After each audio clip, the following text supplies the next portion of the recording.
Ladies, gentlemen, and friends beyond the binary, welcome to Step Back Tonight for tonight, December 7th, 2021. I'm your host, Tristan, a very tired and overworked Tristan, as you can see from the general face disposition. Hello, everybody. I know that I forgot to push the studio mode thing, so you guys saw me stare blankly at the camera for a few minutes, but whatever. It's fine. And look, I let the door open a crack because I knew that you guys wanted to see some... Well, I know that this is what you guys wanted. This is the content you crave. Right, Phoebes? They've been asking about you. No.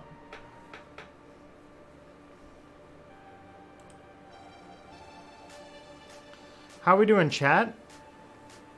I don't see any new chats. Did my chat get disconnected? Oh, here we go.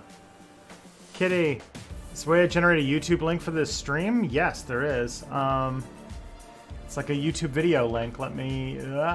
Phoebe's headbutting my hand right now as I try to do this, get this link for you. But I can do that. For sure.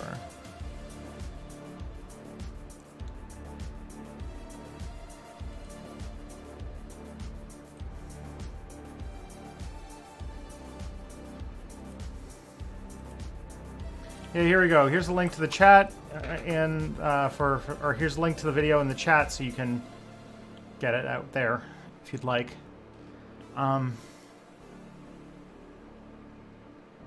She a little baby. Yeah, Phoebes is what's it called?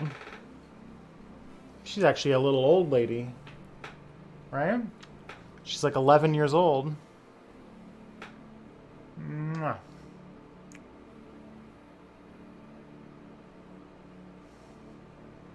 Anyways, let's get going. So, I'm Tristan. This is Phoebe. I'm the host of a YouTube channel called Step Back, which can be found at stepbackhistory.com.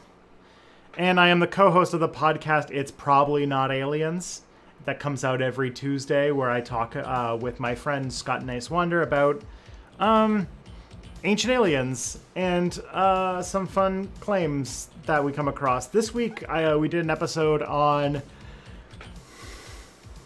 the pyramids and about the claims that the pyramids are possible former power plants. Isn't that fun? Isn't it fun, the things that we learn? And then, what's it called? I actually have this fun little purchase that I intentionally made. Hey, left flank vets with the friggin' with the raid. Thank you so much. Wow, thank you very much. I appreciate it. Cool group, left flank vets. We raid them all the time. Yeah,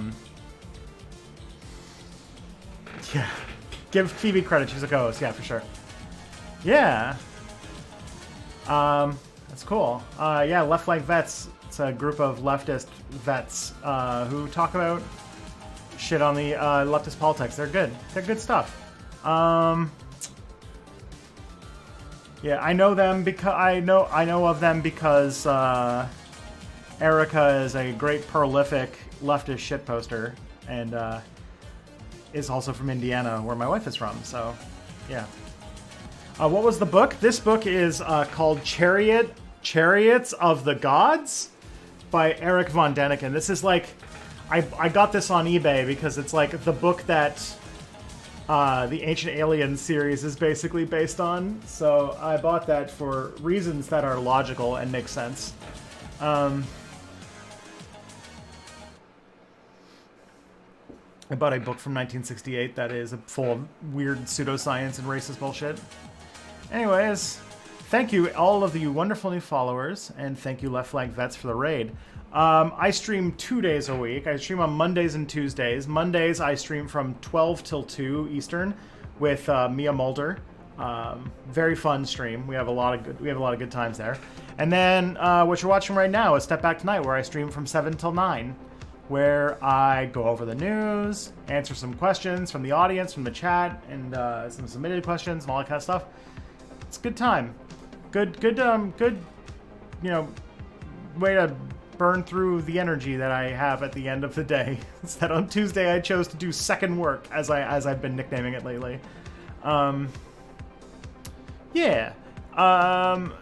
Let's see. Yeah, I go by he, him pronouns, and if you wish to support my work, I have a Patreon, patreon.com/stepbackhistory, where you can see videos early for as little as 84 cents a month with a yearly subscription.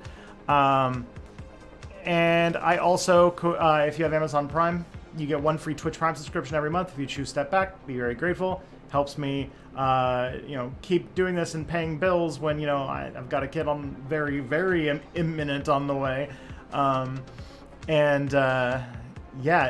Every bit helps me get through this sort of drought that I'm going through. And if you've got some change rattling around your pocket, super chats, bits,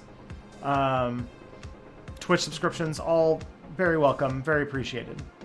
And also, my latest video is on Project Cybersyn, came out about a month ago, so if you're interested in watching that, and you haven't yet, give it a shot.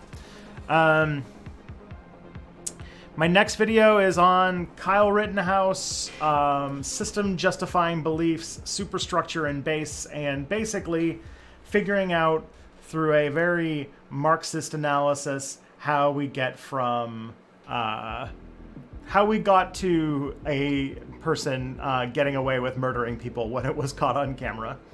So there's that.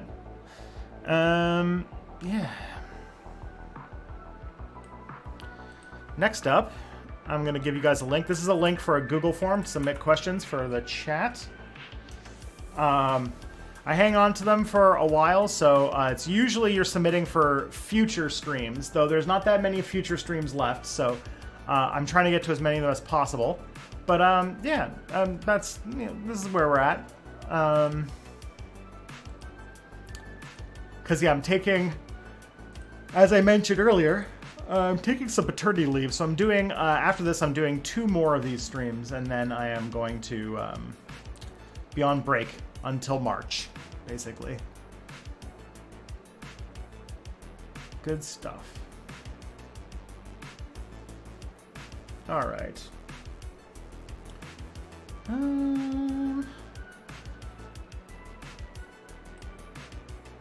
Got anything good?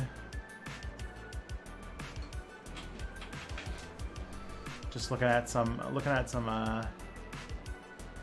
nothing too fancy. Okay. All right. Great video on Cybersyn. Thank you. Much appreciated.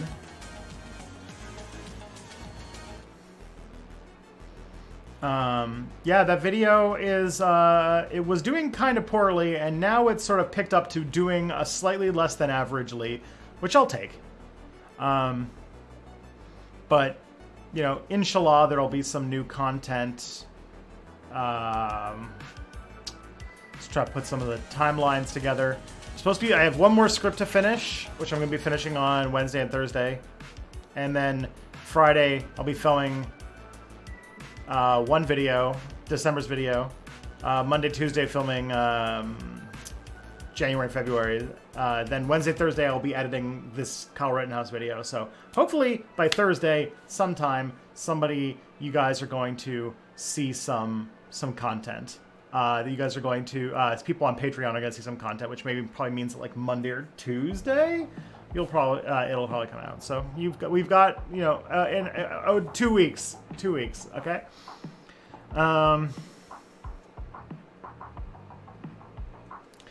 When money allows, I'm going to send you something for a late birthday, early Christmas, soon to be father present that'll reach you before you go on break. Oh, that's very kind. Thank you.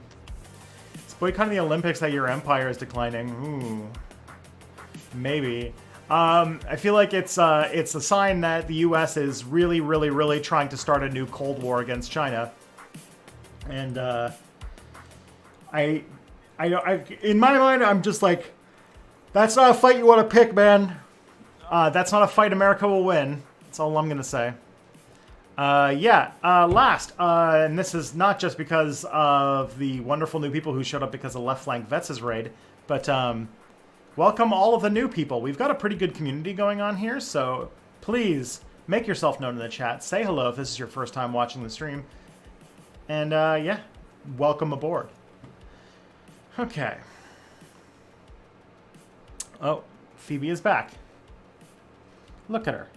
Isn't she cute? This is why so many people are following, is because this is the first stream where I left the door open for the cats to come back, and now everybody wants to be here. Right, Phoebes?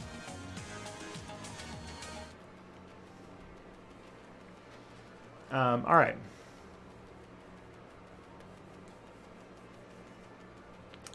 So let's do the news a little bit first. Yeah. Okay.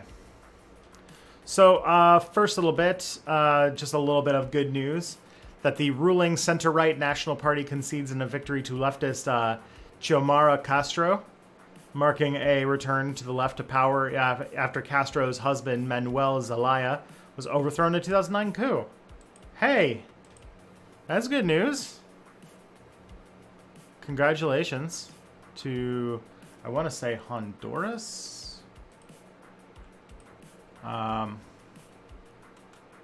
Why did I not write down the country? It is in Central America. I remember this. I think it was Honduras. Yes, it was Honduras. Pow pow. Got it. Still got it. You might have this on purpose, but new Twitch followers can't chat for like 2 hours. Oh, no. Well, that's got to change. I'm going to at least make it like 5 minutes, right? That must have just been the new advertising thing.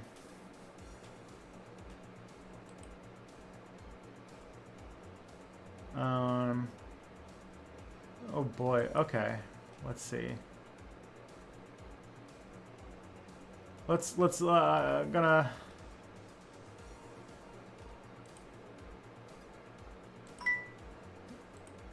Let's see.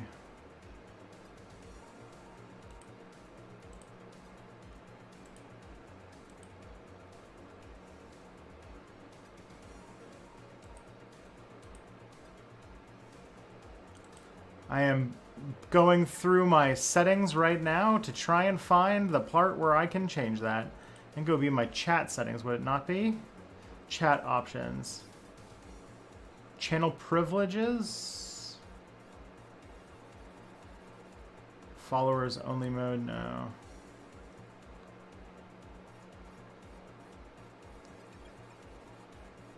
I don't see anything. That sucks. I'll figure out how to change it later. So I'm sorry all the people on Twitch who can't talk.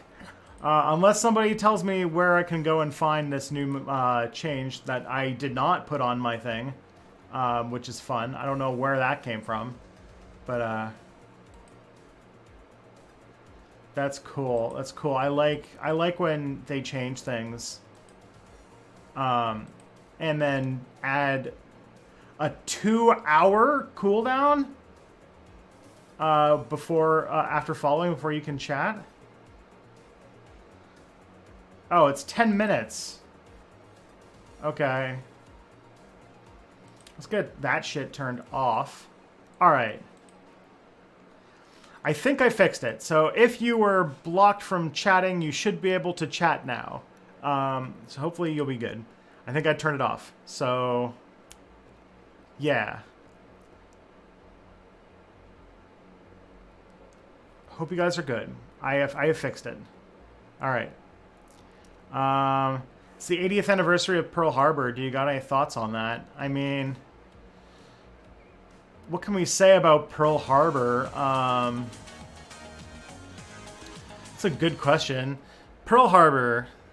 I studied Pearl Harbor quite a bit because my PhD subject was memory studies, and was memory studies, and specifically I was a researcher studying the way that our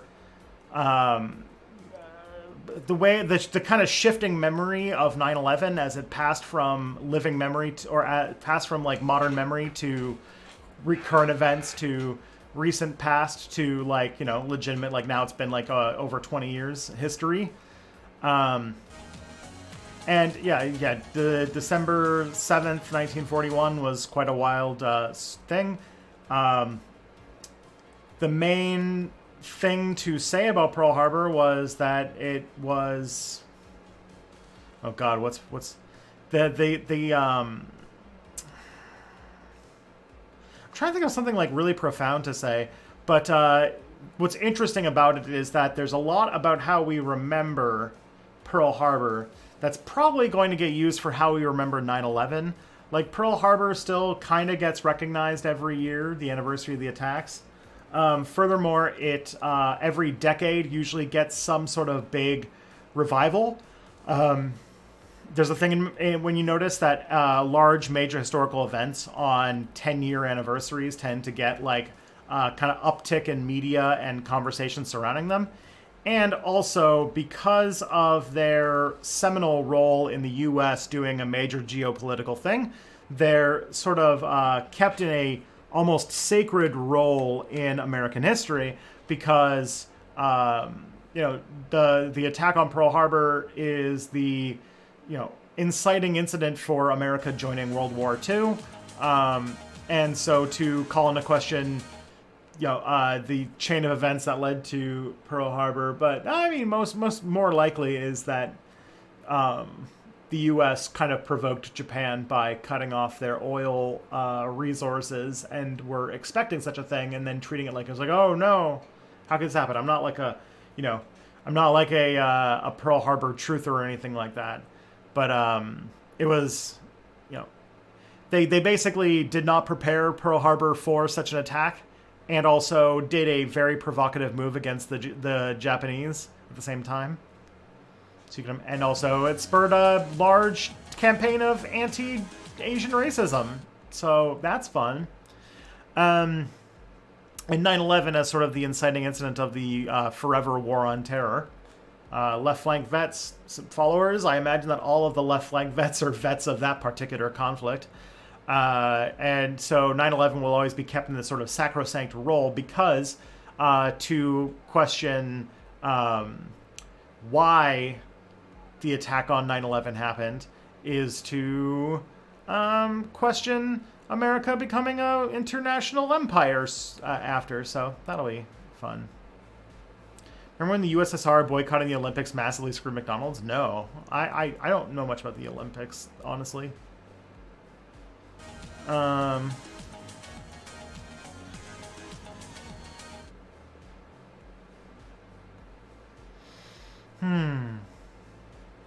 All right. Hopefully, you guys can now chat. I don't know for sure, but hopefully everybody everybody should be able to chat. I turned off the timer, so you guys should all be good. I think so. Yeah. All right. So, please say hello if you're new. I'd really like to hear from you guys. All right. But yeah, Honduras. Good news. That's it. Do you think FDR was in the wrong for editing his Day of Infamy speech to change the wording from essentially Pacific colonies as a whole into then specifically noting Pearl Harbor?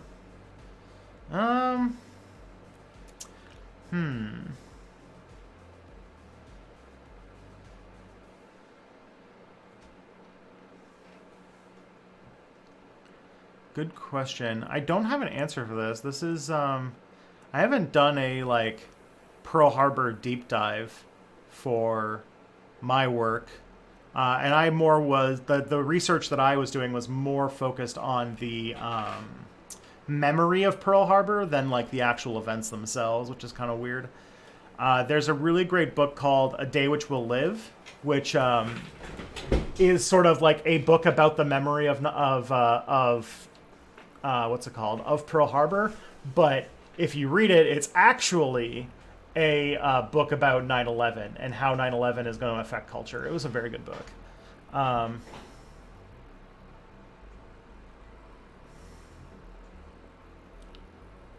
Alrighty. So, the second news story we got here is the United States announces a formal diplomatic boycott of the upcoming Winter Olympics. So yeah, I think somebody pointed out Olympics in '84 boycotted, or the U.S. boycotted the Olympics, or Soviets boycotted the Olympics and screwed McDonald's. What was inspired running joke and webs of The Simpsons? Oh yeah, the Krusty Burger thing. That was great. Do you have any thoughts on the current situation going on in the Ukraine? In Ukraine, I know that Ukrainians don't like it being referred to as the Ukraine. No. I know about as much as your average person is on this. I don't think I can speak too much to what's going on, except that it's shockingly flying under the radar. It's not getting as much attention as I think it should, because it is a really big flare-up that Russia seems to be basically gearing up for a big land grab in Ukraine. And has been funding far-right militaries to sort of sow chaos within the country. And yet... okay. This is why they put the thing on. Okay. I see. McDonald's offered to give people a free burger if they bought a raffle ticket and had an event on it that the U.S. won. The thing they made is so it was mostly events the Eastern Bloc nations dominated, and then the Soviets boycotted the Olympics and they had to give out millions of free burgers. Oh, shit. Well, that's funny. I thought it was just based on... I didn't know it was based on reality. I thought it was just a Simpsons joke, so that's cool.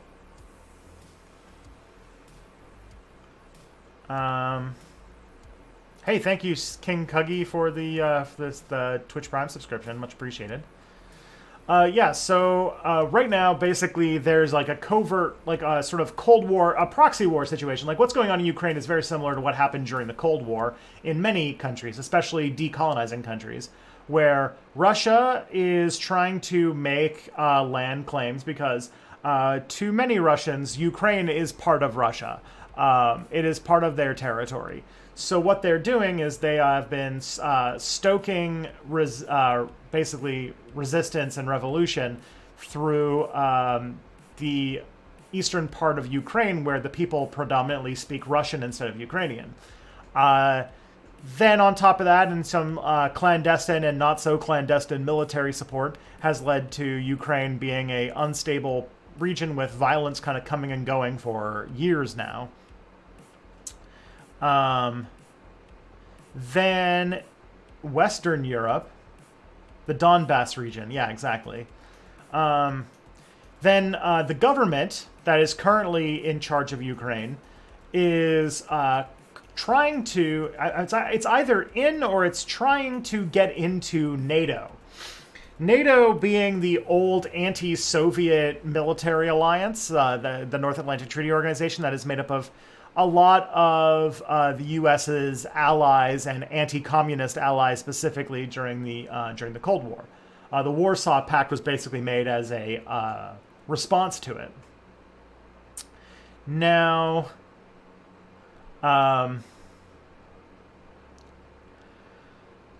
so that's a thing. And the problem is that under Article 5 of NATO, any country that gets any member country of NATO that's invaded that's ever gets invaded, the other countries have to respond in kind. So, if this doesn't get diffused in some serious way very soon, there could be I think Russia's trying to test the waters about whether or not they could invade Ukraine and get away with it.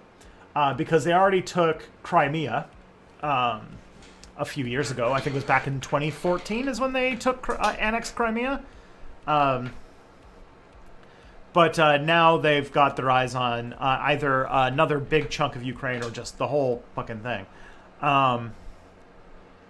And if Ukraine can basically invoke Article 5 and cause, all the countries to go to war in that situation if Russia invades Ukraine, then you've got World War III, because that would basically be the U.S. and Russia going to war with each other. So that would be the apocalypse if that were to happen. But the thing about Cold War politics, if you think about this in like a kind of Cold War footing, is that what the two countries, the two powers, try to set up a they play nuclear chicken with each other. They set up a tense situation that can only be like if nobody blinks, ends with nuclear war and everybody dying. But everybody knows, both leaders know that that can't happen. You know, that if talks break down and this turns into actual conflict, it's the end of the world. So what they do is they do like a sort of chicken until somebody gives and they get something that they want. What that is, I don't know. But one of the stories that's happening is that Biden is actually having a phone call with Putin tomorrow, I want to say. And then and they're probably going to have some very tense talks about what's going to happen there. Interesting situation.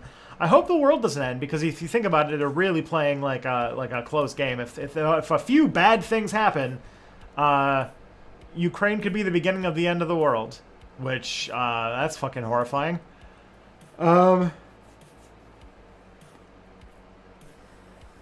The phone call happened a few hours ago. I'm sure we're not going to get reports about how it went for a while. Nuclear war or climate change, which is worse? Well, nuclear war, for fucking sure. Climate change is a slow process that is potentially, you know, it's a thing that we can do something about. It's a thing that we could reverse if we really put our heads to it. You know, there's something you can do about climate change. Radiation is like thousands of years of contamination where large swaths of the world would be uninhabitable, and yeah, nuclear winter, and like really just basically would make nuclear war could theoretically essentially eradicate almost all life on Earth in a matter of like a couple years. While climate change would do that over a period of several centuries. So, take that however you'd like.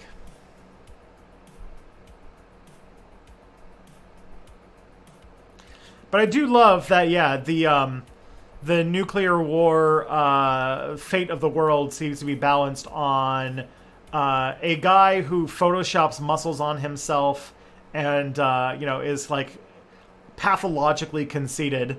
And an octogenarian who can barely string 7 words together without getting confused.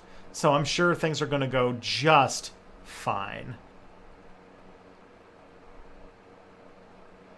Would a modern nuclear war be less destructive than the one in the mid-'80s would have been? I mean, there are fewer nukes, but honestly, we're at the situation where there are so many nukes...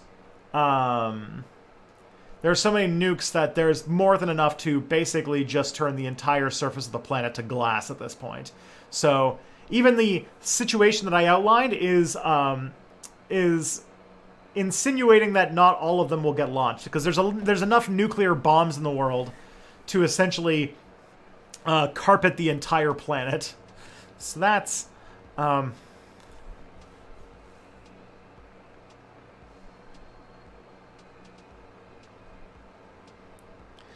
Wait, Putin Photoshop muscles on himself?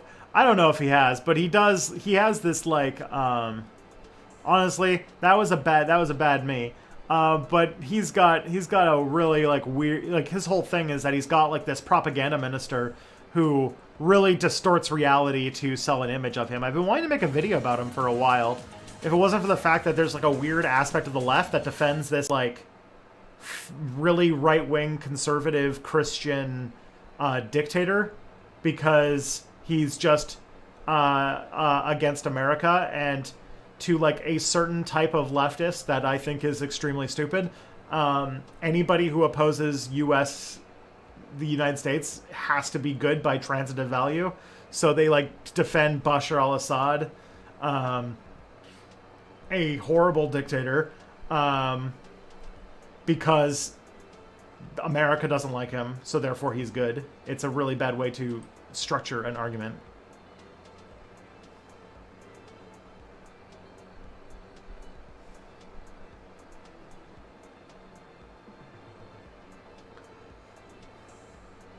What was people talking about Alcubierre engines? Those are things that I am interested in. DARPA-funded researchers accidentally create the world's first warp bubble. Holy... Okay. All right.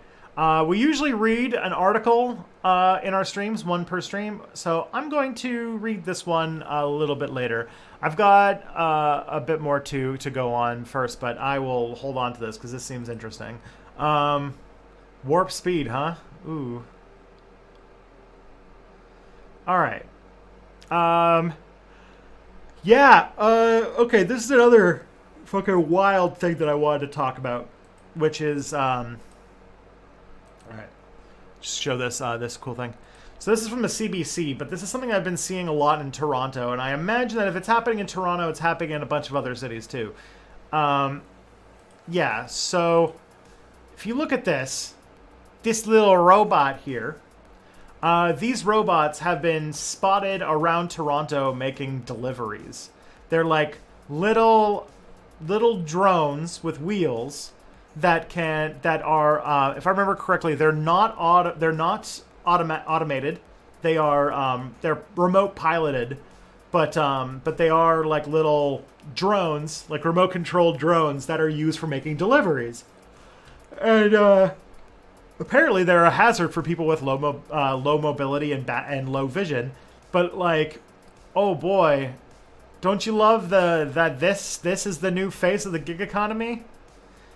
You won't even see the humans who you know, you pay to take your food. They'll be like freaking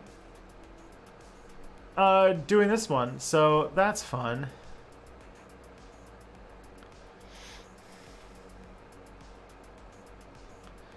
Yeah, so this is... Did I hear about the reproducing robots? No, I have not.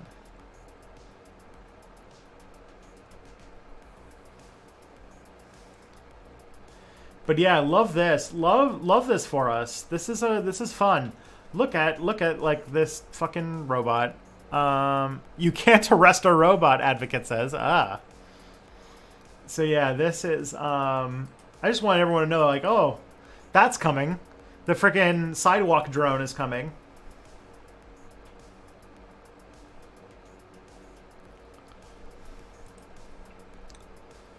I don't know what's stopping somebody from just yoinking stuff, but who knows.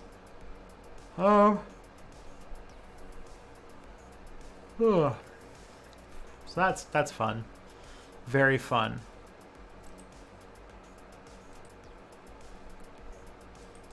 All right. Now, I've got a pair of TikToks that I want to show you guys. Hear me out.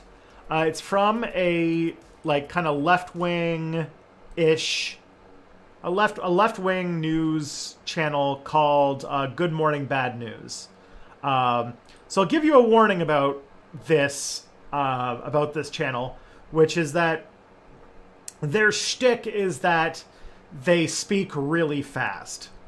So, if you're listening to this stream at like 1.5 speed or something because you're trying to get caught up, or if you're watching this at 1.5 speed or 2x speed in like the VOD or something like that, you might want to slow down because these people speak obnoxiously fast and put a ton of information in like just 1 minute. There's 2 TikToks, and it's basically a discussion about the Omicron variant and some possible good news that it might portend. So this sort of builds on the discussion we had last week of a possible silver lining to the influx of the Omicron variant. So let's watch this.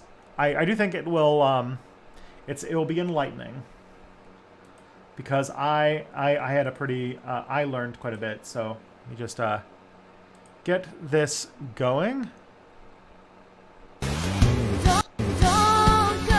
That's not it. Okay. That didn't work. Okay. Fine. Whatever.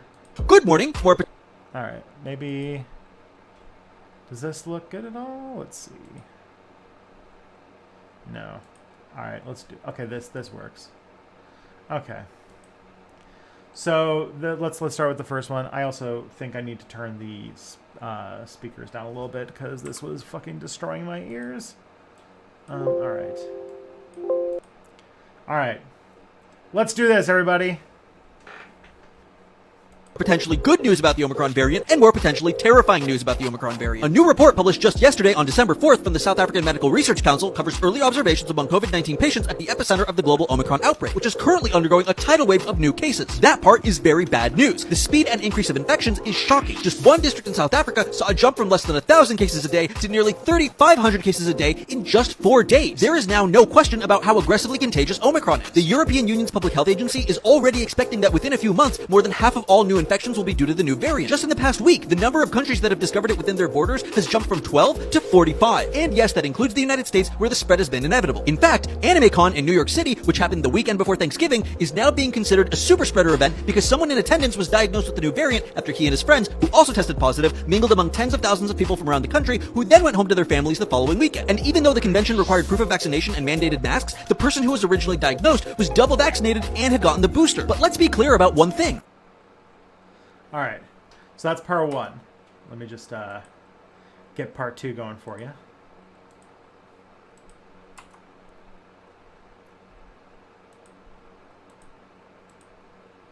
All right, let's do this.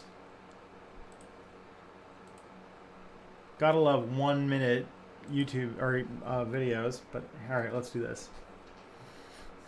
We're still weeks away from having proper scientific analysis of just how vaccine-resistant, contagious, or deadly the new variant is. Which is why no matter what you hear in the meantime, including in this video, the only proper course of action is to continue ramping up vaccination rates, social distancing, and wearing masks in public places or crowded spaces. That said, let's talk about the potentially great news that we're seeing in early Omicron patients out of South Africa. A new report from several hospitals in the Gauteng province, where the first cases of Omicron variant were identified in South Africa, are reporting a dramatic distinction between how patients are responding to this variant compared to earlier variants like Delta or even the original SARS-CoV-2. The report covers the first 2 weeks of infections as measured by patients who tested positive for the Omicron variant but were not in the hospital as a result of COVID-19. And the reason this is big news is because Omicron patients were not hospitalized with the virus. In fact, the report's main observation about the Omicron variant is that the people who had it were not oxygen dependent. This is a radical reversal of what we've seen in every previous variant. One of the ways that we've discovered new waves of variants is by the massive increase in oxygen dependent COVID patients. The report notes that through every previous wave, there have been almost no patients who didn't need extra oxygen. And if there were, they were almost always patients in the recovery phase. Quote, the COVID ward was recognizable by the majority of patients being on some form of oxygen supplementation with the incessant sound of high-flow nasal oxygen machines or beeping ventilator alarms. But as the number of Omicron cases have skyrocketed, the few reporting hospitals are not seeing the same respiratory effects. This is potentially amazing news. But let's pause and talk about the facts. The sample sizes in these findings are extremely small, and they can't be considered statistically significant because we literally don't have enough cases yet to run scientific analysis on. Even though many of the cases that we're seeing so far are asymptomatic or mild, or at the very least not immediately life-threatening in the same way previous waves have been, there are many underlying threats to be worried about here that we have zero data on. For example, being asymptomatic or having mild symptoms doesn't mean you're in the clear. The prevalence of long-haul COVID, even after mild symptoms, which is basically when COVID symptoms last for months and even now years, and particularly neurological symptoms like fatigue, insomnia, and brain fog, but even extending to more serious outcomes, is a huge concern here. While on the one hand, Omicron might signal an end to the pandemic and the beginning of a seasonal illness like the flu, it is also aggressively contagious, and we don't actually know what the long-lasting or widespread symptoms are. More to the point, its increased contagiousness is still a threat to vulnerable populations who are not liable to survive even mild symptoms. We want to be exceptionally clear about what this new information means. This is not a time to celebrate. This is a time for caution, and at best, a first bit of cautious optimism while waiting for some definitive answers. And those answers are not in this video. The information found in these early reports is newsworthy, but not medically prescriptive. So in the meantime, it's important to understand that there is a new variant and it is extremely contagious, and you do not want to catch it or spread it. We are telling you to continue vaccinating, get your booster, wear a mask, social distance, and please exert caution around immunocompromised and vulnerable populations. Thanks for watching Good Morning Bad News. If you want to see all of our scripts and sources 100% for free, or if you just like this channel and want to help support it and get this mug or these stickers as a thank you. So that's the interesting thing. I'm pretty wild about this. Yeah, the idea of that, because really this is the only way that we're going to be getting out of COVID or the pandemic is it turning into a seasonal illness. It's far too it's now everywhere. So there's no like killing it with a vaccine or anything like that. So if this is what it looks like, which, you know, there's only a few indicators that it is, this may be COVID evolving into its more mild form that becomes endemic because it doesn't kill people. So it's like when it becomes like, you know, benign enough that, like influenza, it just becomes part of our disease load, and we don't like the public health measures that we've been doing lately no longer become necessary. So let's see. That's all we got to say, right? So that's that. I got a few questions to get through. But that's really like, what's it called? We're 41 minutes into the stream, and I'm already done the news segment. That's pretty close for me. So, or that's pretty fast for me. So, I feel like we're going to be getting a lot of time of wrapping up some questions submitted through the Google form and possibly just hanging out with the chat. Let's see how long these questions take, because I got another question where it's like, no, but anti-colonialism is bad, right? All right, that's a bad way to phrase it, but you know, we have to somebody wants us to relitigate the Professor Flowers situation again, so that's fun. I love doing this. I love my job. So all right, the first. Are they confused about land back? I don't know what they're confused about. We'll get to it when we get to it. First question we got here is the Plymouth Colony an anarchist society? If so, what's your opinion on anarchist religious society? So let's see. So the Plymouth Colony was it a state? Well, no, not in like the strictest sense of the word. What's it called? The Plymouth Colony did have a strict, rigid religious hierarchy. It was founded by a group of like hardcore Protestants called Puritans. And when they arrived on the Mayflower, they made the Mayflower Compact, which sort of acted as like a kind of proto-constitution that outlined the rules of the society. Then they did make war. They did war against indigenous people. And so, yeah, so in many ways, they didn't have an army. They had a militia, and they didn't have those things. But was it anarchist? Not particularly. Just because it wasn't a state doesn't mean it was in any way an anarchist society. Like, for example, the world that anarcho-capitalists tend to want to make is not anarchist at all. Anarchism is a philosophy based around radical anti-authoritarianism. It's a society in which all forms of hierarchy need to be questioned and leveled if they are not absolutely necessary. The Plymouth Colony was, for all intents and purposes, basically like a Puritan theocracy for at least a while before it started to sort of become more of like a open, or become more diverse. But does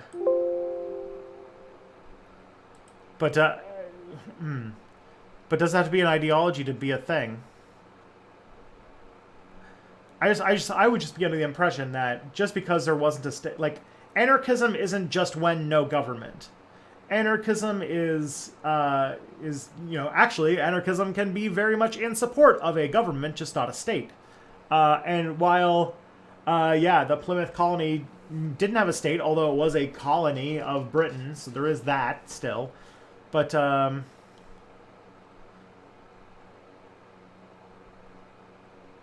that is the thing. That is part of the thing.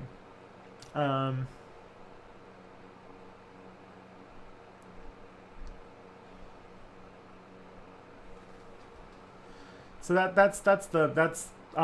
anarchism is a lot more than just no state. It is also it's about principles of anti-hierarchical thinking, which I'm kind of going in circles now. So I need you to make videos on pilgrims and stuff. I got close. I was making a Step Back U.S. History series. I made 2 episodes of it.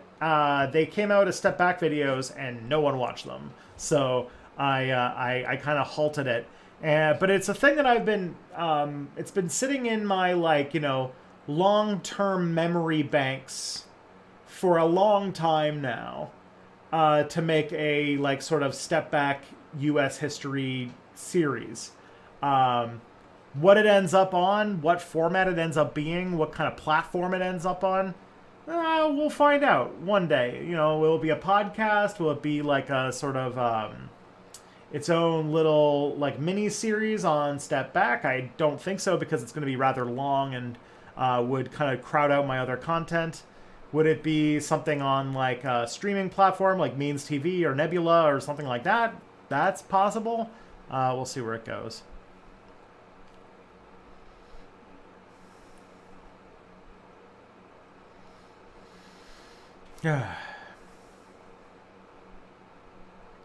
State meaning some kind of abstract entity that we grant external authority to, which in reality just means granting authority to the minority of people composing the entity. Anarchists are about maintaining self-authority as much as possible. To an extent, state has a very specific meaning that I think is important for the distinction of... Whoa! Hello! The Serfs is rating with a party of 144. Holy moly. Hello, Serfs.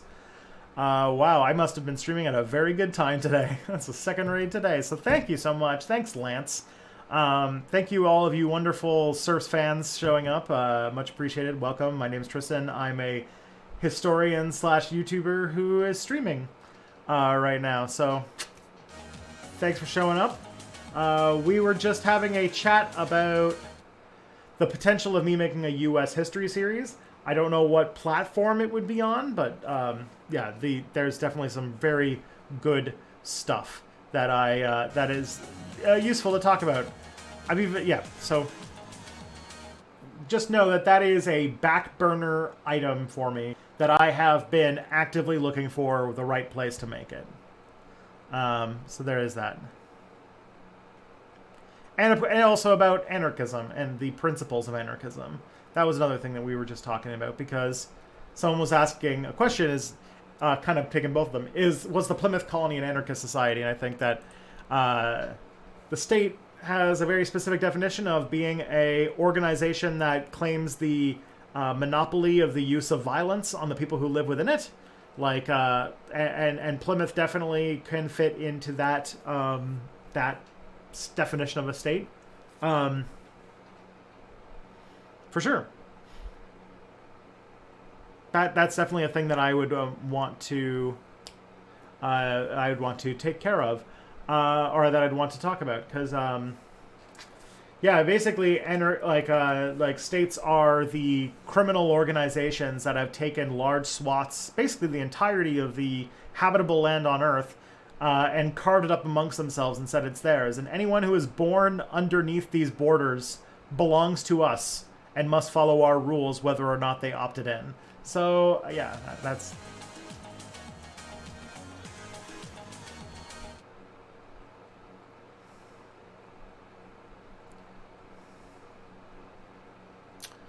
So, yeah. That's... Oh, man. All right. The next question we got here is from Pluto is Still a Planet. Are there any other streamers you'd recommend watching while you were gone on leave? Well, I've got rated by two really great streamers today. There's Left Flank Vets, who do some really great news discussion and shit posting. So if you miss... and some pretty good grasp on history, too. So if you miss the Monday Discourse, you'll probably get a whole lot out of that. Also, Mia streams from time to time, so you should follow her and stream.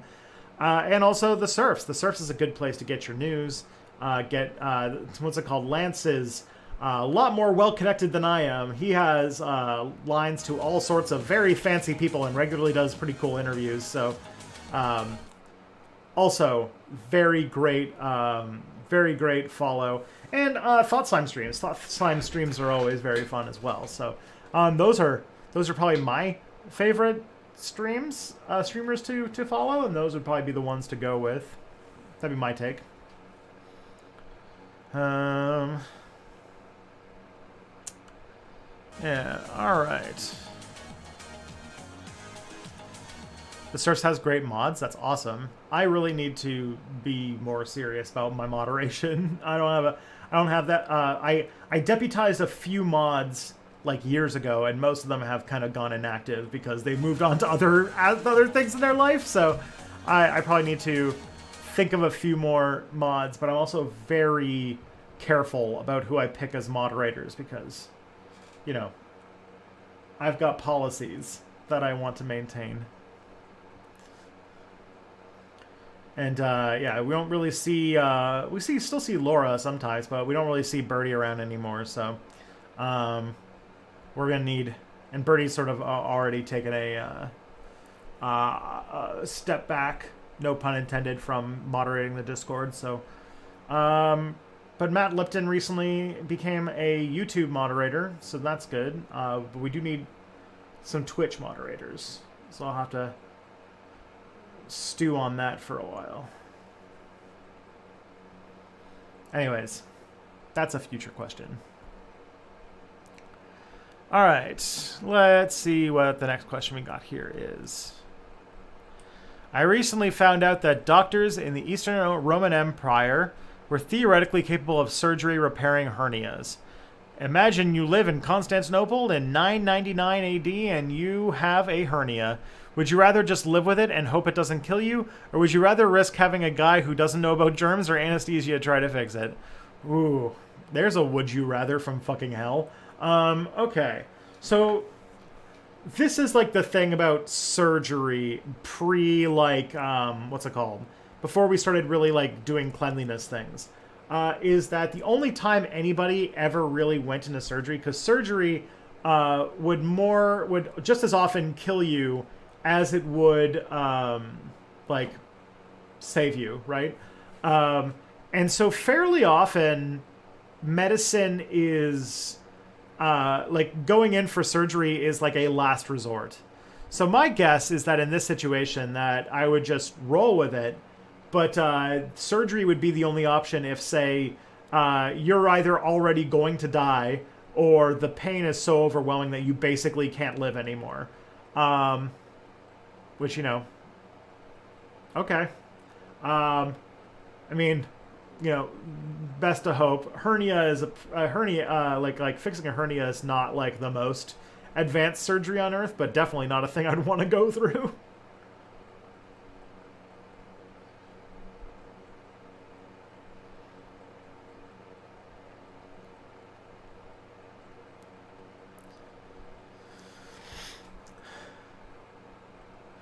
I know that, like, at this time, the Indians were pretty successful at surgery, and by 999 they had passed that information on to the Islamic Empire. So the Muslims probably had pretty decent, or had at least decent for the era, surgical techniques. But I don't know if that had gotten to the sort of Greek Roman Empire at that point. What do they call it? What's the name of the Greek Empire? Byzantium? That's what it's called. Yeah, I don't know if... because I know that, like, Greek Orthodox people were a little bit more open to, like, learning from Muslims about how to do things properly than, like, Catholics were. But I don't know if it extended to things like medicine and stuff. Yeah, surgeons up to the 19th century were most prized for their speed in which they could cut off limbs. That is true. The first attempt to do some, like, you know, and also they weren't very sanitary about it. Mostly because doing it quickly was the way to avoid all the pain that somebody was in, and people could die from the pain of surgery because there was no anesthetic. They also didn't clean up super great, so, like, a lot of limb amputations died because of blood clots or because of infections. The first attempt that they did to clean things was they used carbonic acid as the first tool cleaning thing, and this was like in the Civil War era, where that was this fucking wild piece time in world history when it came to medicine, because they were using carbonic acid. But the thing is that, like, in the 19th century, you could become to become a physician was actually not that difficult. You basically had to pay your way into medical school, which some places were just, there was no like standardization, so you could just pay like a diploma mill to give you a medical degree, and you could call yourself a doctor and do whatever you want.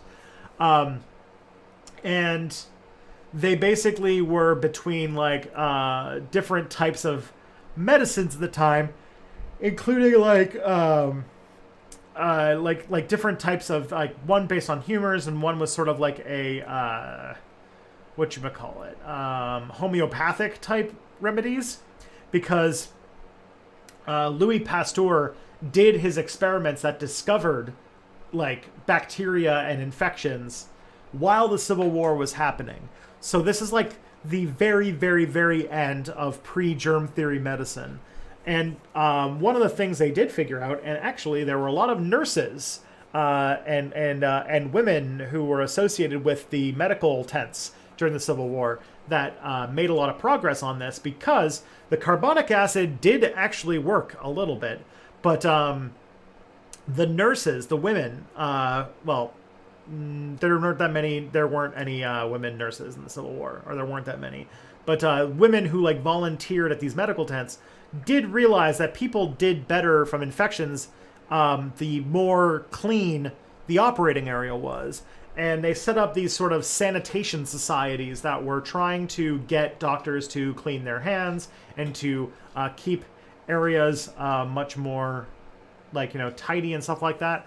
But yeah, before that though, a physician in the 19th century was probably working off of like Galen and Gray's Anatomy, which is not that different from what somebody in like 999 AD would have been working with either. Medicine was remarkably unchanged for a very long time with this sort of humoric theory of medicine. Thinking that you had too much water in your body so that they needed to dry you out, so they would give you mercury. Mercury, because when you take mercury, it makes you salivate. These sort of like mercury salts that they would give you. But it was also mercury, which is, ugh. Those kinds of things were pretty common.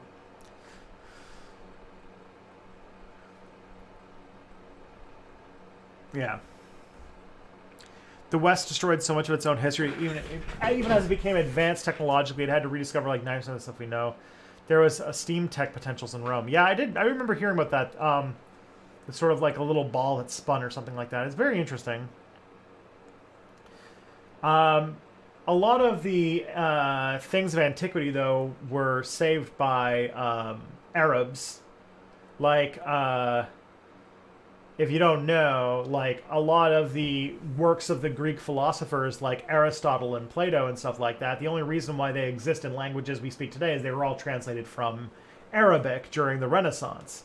So, because Muslims collected, and actually Islamic jurisprudence, like specifically like Sharia law and stuff like that, has a lot of sort of Greek legal philosophy baked into part of it, because Aristotelian philosophy was like a really big deal to a lot of Muslim scholars, and so yeah, there's a lot of cool stuff.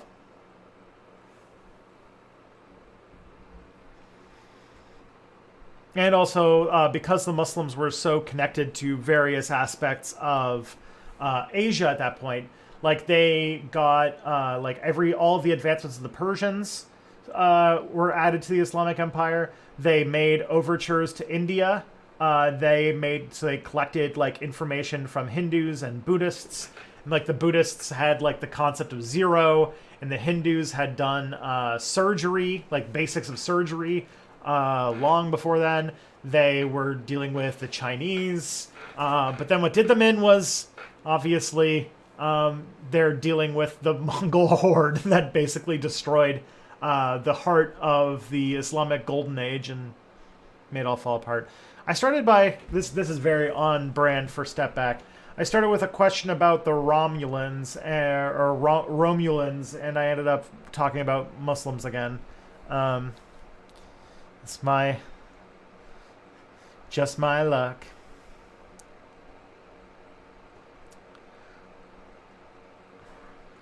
The Romulans.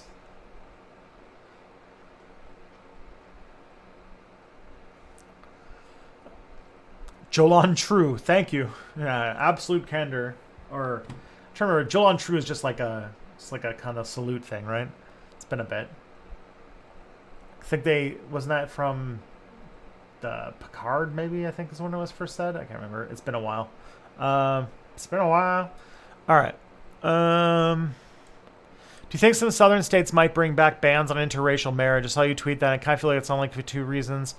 One, Republicans aren't willing to admit they openly oppose interracial marriage, i.e., unlike opposing abortion or same-sex marriage. Two, I think a law like that wouldn't be upheld because Roberts and Thomas, who is in an interracial marriage, would consider a law to mask off. Well, Supreme Court justices die. That is one thing to mention. But also, yeah, I don't think it'll pass right away. That's for sure. But basically, by this court case that the Supreme Court's going through, if these people really care about protecting interracial marriage, this anti-abortion case that they're going through, if they reinterpret the 14th Amendment the way that they're likely to do, they are basically undoing the legal defense, upholding the entire the anti-miscegenation law decisions made by the Supreme Court in the past. So if they undo this law, there's nothing stopping Mississippi from banning interracial marriage again, or something equally as horrible, whatever that would be. Even saying churches can decide that they do not want to perform marriages if they're interracial for religious freedom reasons. And that is a thing that has a long record of, there are lots of churches in more recent times that have gotten in shit because they tried to refuse to perform a wedding ceremony because their religion forbid interracial marriage. In places like Mississippi and stuff like that, it's still a thing that's not uncommon. And so with this law being taken away, those kinds of things could be protected as religious freedom. And while it might not be official, the official government might not pass anti-miscegenation laws, you could make it so that, like abortion, it's almost impossible to find someone who will marry an interracial couple in the South because there's no legal thing saying that they have to. Same with gay marriage, which is also undermined by this reinterpretation of the 14th Amendment that the Supreme Court is going through, which I feel like way faster than interracial marriage stuff. Gay marriage? Oh yeah. If the Supreme Court goes through, there's going to be a lot of states where you effectively can't get a gay marriage.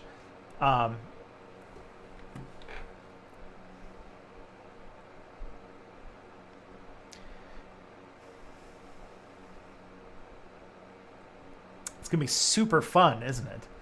That's why, this is, even though, it's already a really big Supreme Court decision because it's deciding on the future of whether or not people who have wombs have basically rights over their own body, and whether or not they're going to be forced to become fucking broodmares in our society because right-wing politics is essentially that of sadism, and they want to punish people for having sex, basically. That's basically what anti-abortion laws are all for.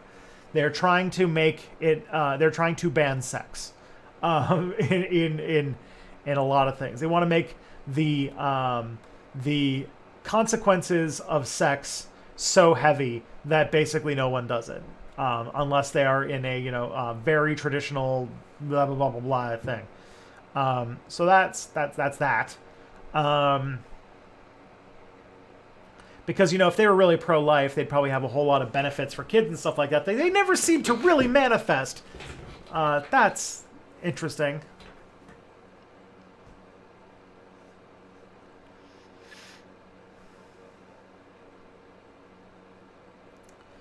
So, yeah.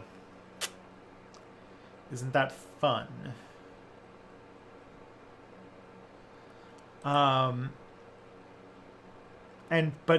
not only is it a fundamental removal of rights for people who have these particular organs, but it will furthermore undermine a Supreme Court decision or a interpretation of the Constitution that a lot of the regime that upholds a lot of people's rights in America rely on, because the Supreme Court, because they're not elected, are really the only body that do these sort of pro-civil rights type decisions, and then the decision just upholds an effective law because Congress can't pass it because America has always been like between 45 and 55% absolute shit, depending upon the current cultural mood. So things like abortion, which are now up for debate by the Supreme Court, are up for debate by the Supreme Court because both parties have been far too chicken shit to actually pass a law protecting abortion rights.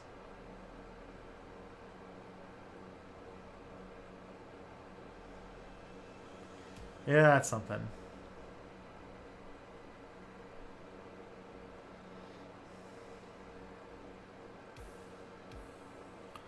Well, is Phoebe's coming?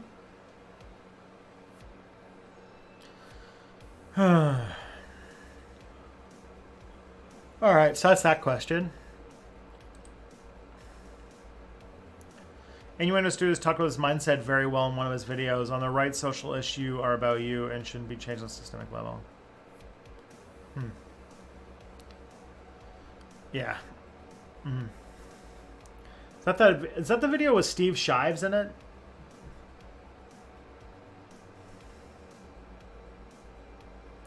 Anyways, let's see what we got next. A socialist society, how important it is to ensure economic democracy is as total as possible. Political theorist Michael Albert has this concept called paracon, participatory economics, that involves a drastic reorganizing of the division of labor as to ensure certain workers, like managers, wouldn't be able to achieve more power in a worker democracy because of their position, even if everyone theoretically had equal votes. Suppose we live in a socialist society, but the resource managers in most workplaces still have more practical control than the janitors, because even though the workplace is a democracy, people defer to their opinion over those of janitors because of their greater expertise. Is that a terrible injustice that needs to be corrected? I think it would be it would definitely be a holdover from previous times. I don't know if that's a guarantee, first of all, because workplace democracy would quickly, the culture would change around that. And very often, like, for those people who are, like, managers and stuff like that, I have a feeling that would be more often be the employees versus the managers. Even the middle managers. And yeah, like, I think that, like, I would hope, anyways, that sort of vestiges of our capitalist past of thinking that because you're a manager, you somehow are more important and have a more say over what or should have more say or should be deferred to as an expert on what's going on or what we should do yeah, it's a problem.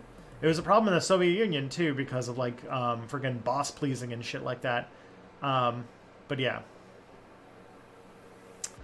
I would hope that that would not be the case.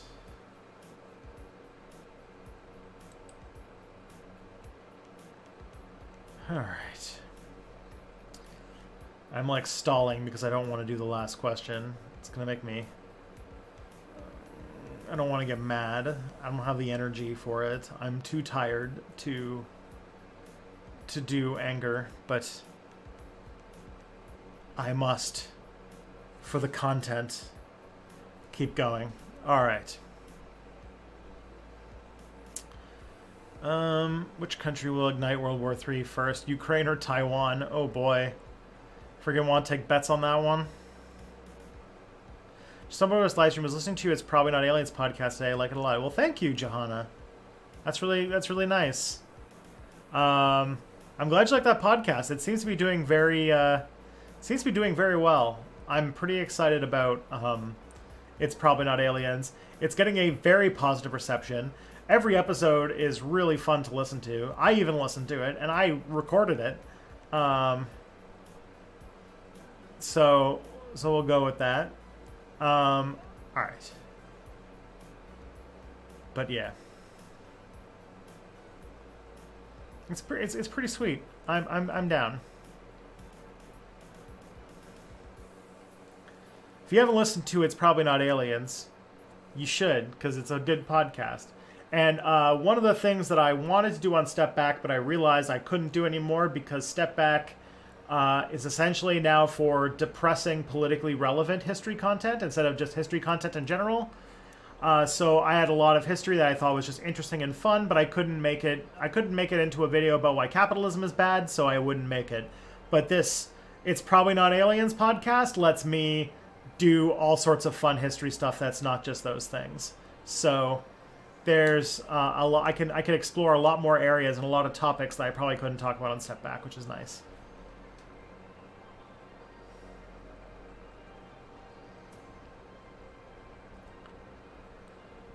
All right. Let's do this.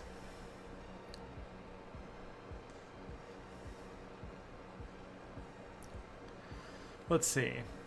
A few months back, Andrew Mark Henry, Religion for Breakfast, gave an interview to a YouTuber called Holy Kool-Aid, where he talked about the origin of Jewish people. So I don't know if Andrew is aware of this. I'd guess not, but Holy Kool-Aid is an atheist YouTube. And I'm sure he just wanted Andrew to talk about that subject so he could show ancient history experts don't think the Exodus ever really happened. Obviously, you can't tell Andrew what to do, but would you personally refuse to do an interview if you believe something like that to be the point of it? So this YouTuber just did an entire interview about ancient Judaism because he wanted to say the Exodus didn't happen? I mean, would I interview somebody on the intellectual discussion of like the anthropological origins of Judaism from a atheist YouTuber who just wants to take religion down a peg? Yeah, I can see there being a sort of if that is the collection of circumstances, yeah, I wouldn't want to have that conversation either. I would not want to do that. That sounds like a pretty bad that's not a voice I would like to give a lot of attention to. I'd like somebody who's a little bit more interested in the history and not just about owning the libs, except it's about religious people. So, yeah.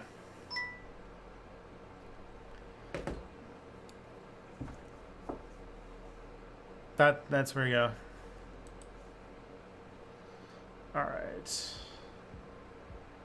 By the way, you mentioned you went to the Yucatan. I read an article about Mennonites destroying the jungle there. No, the jungle in the Yucatan is so pretty. Oh man, I don't know when I'll go to the Yucatan again, but I loved it there. Would I debate Richard Dawkins? I have a feeling that there's people like. First of all. I would the only I can't even think about what I would want to debate Richard Dawkins about. The only topic I think that I would want to debate Richard Dawkins about, I would probably want to get somebody a little bit better suited to have that conversation. Like the one subject that I would want to debate Richard Dawkins about would be way better with what the hell's that guy's name? I'm trying to remember what his name is. There's a... Oh, God. Try to remember... Okay. Gosh. He had... I think he was on The Intercept at one point, and now he's on MSNBC. Mehdi Hassan. That's it. Mehdi Hassan would probably be a way better... would probably be a way better person to interview or to debate Richard Dawkins about the only subject that I would want to debate Richard Dawkins on. So yeah. Would I debate friggin' Richard Dawkins? No, but I would totally try to set up a debate where Mehdi Hassan fucking tears him a new asshole. That would make me happy.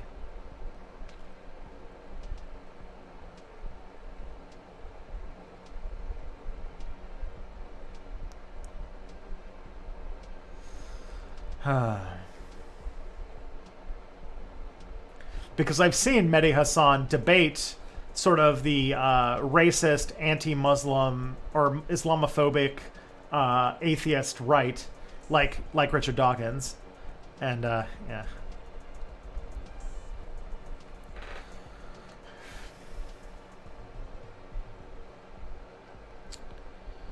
Alrighty. Now, did I come in at the end? Not really. You came in at the end of like my notes, but I'm finishing my notes extremely early tonight, which means that I'll probably have a good solid half hour of just vibing with the chat. Who is he? Mehdi Hassan. Mehdi Hassan is he's a journalist. Let me get here. I'll find his Wikipedia article or something for you.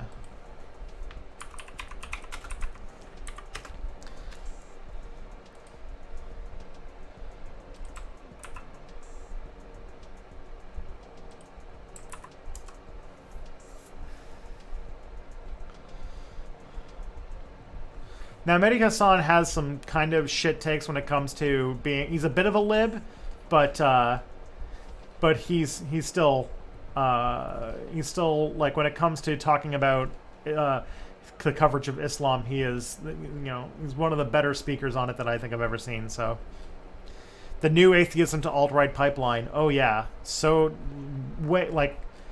definitely a space that needs some more interrogation for sure. Hey King, or rather Chairperson. Hi Zoe.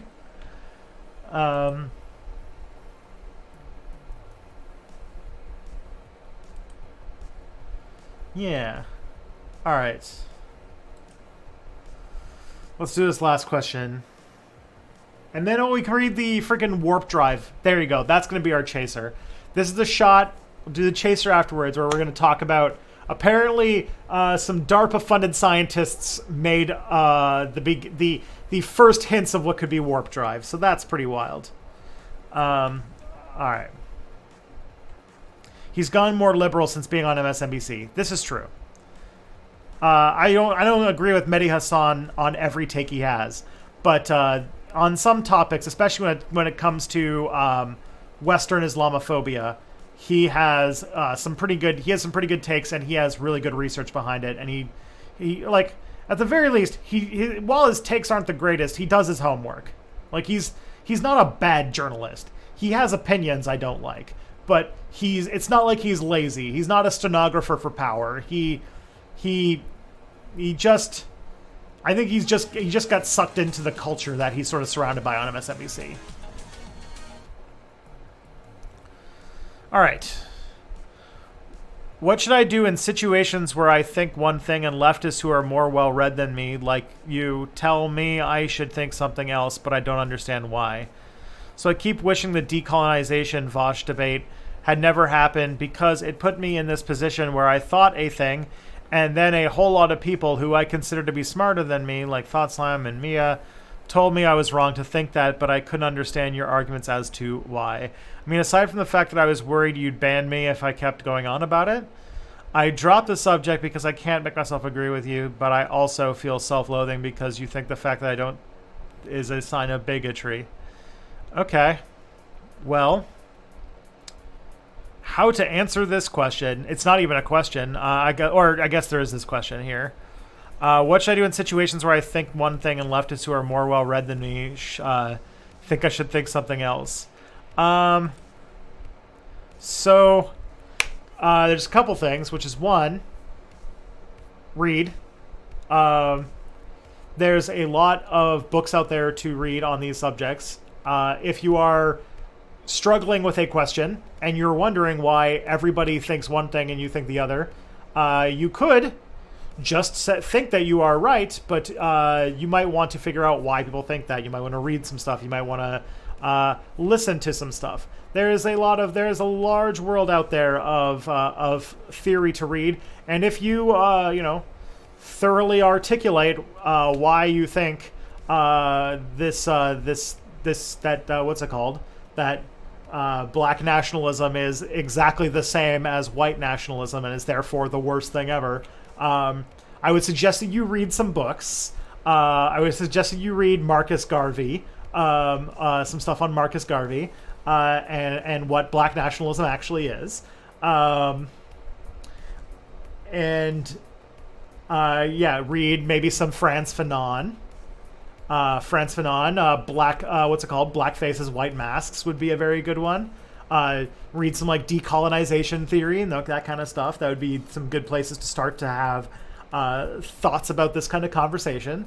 And then at the end of the day, if you really still think that that this current situation, where Professor Flowers basically said that, given context and everything like that, if there was a decolonizing type of situation where they evicted the white people who were colonizing them, that is basically genocide as far as Vosh is concerned, then okay, fine. If you can make your argument for that, congrats. Good for you. Not everybody agrees on everything. That's just life. But to just be like, I don't like that. What's it called? I have nothing but sort of Voschian rhetorical acrobatics to back it up, rather than having read stuff. I can't speak for Thought Slime or Mia, but the reason that I take the take that I had is because I have fucking read a shit ton of post-colonial theory. I've read a lot on I've read black historians, black theories. W.B. Du Bois, another really good person to read. And it comes from my knowledge of world history and decolonization and all that kind of stuff. Which is, just the argument that decolonization is a messy process that has a whole lot of, it shows up in different contexts all the time, and historical situations should be brought into account, and the power dynamics, the unfair power dynamics should be brought into account when discussing every individual situation.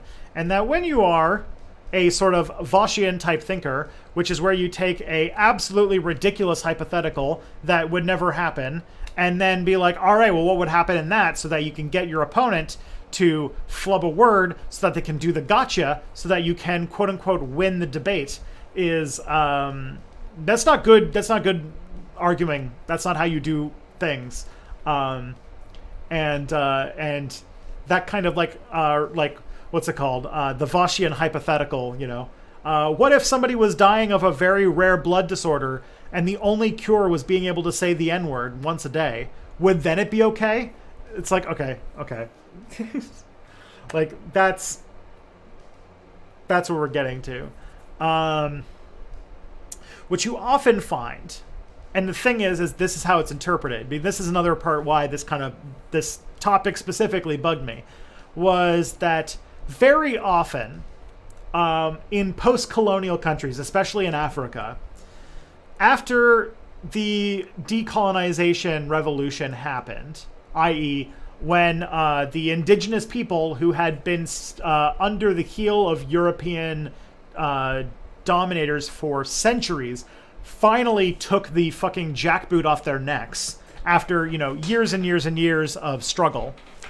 And they typically restored a post-colonial order that was, based on all sorts, different history, different context, politics of whatever the period there is.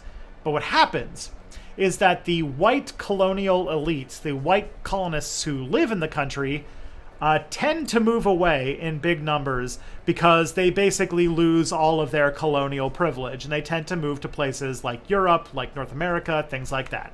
It happened in South Africa, it happened in Congo, and I think it happened in Algeria, all sorts of stuff. What happens afterwards is that white people then call that an ethnic cleansing, and say that it's a genocide. But this is what happened with South Africans, because a lot of white South Africans left South Africa after Nelson Mandela and the whole end of apartheid, because basically their position of privilege was swept out from under their feet, and they left and went to a lot of, something like a half, I think, of the white population of South Africa moved to Europe, Australia, New Zealand, Canada, that kind of, United States, that kind of thing.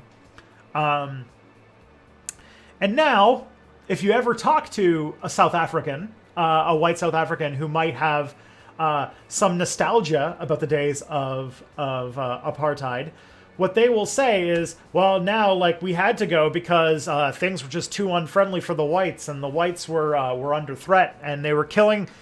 I have this whole really unfounded story that makes absolutely no sense about how black people are killing all the white farmers, and it's like, and so when, like, that's the history. That's the actual things that happen. That's the non-hypothetical of decolonization.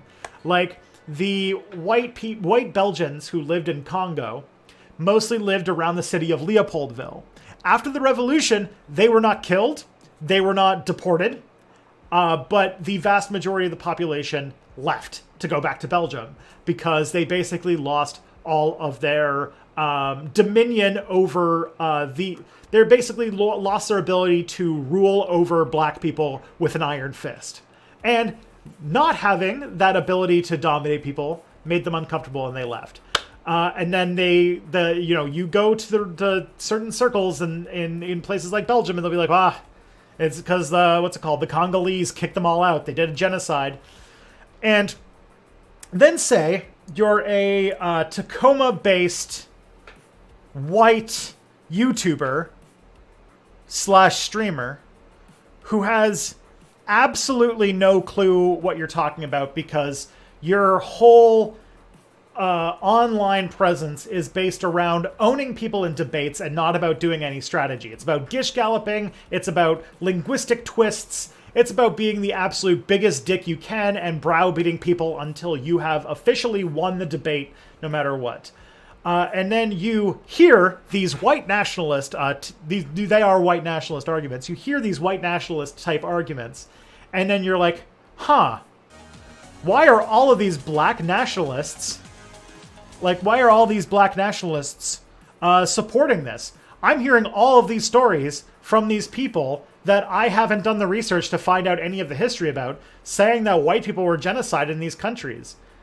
I'm going to go and attack a black YouTuber with a small audience, with my audience that's like 17 times bigger, and corner her on this.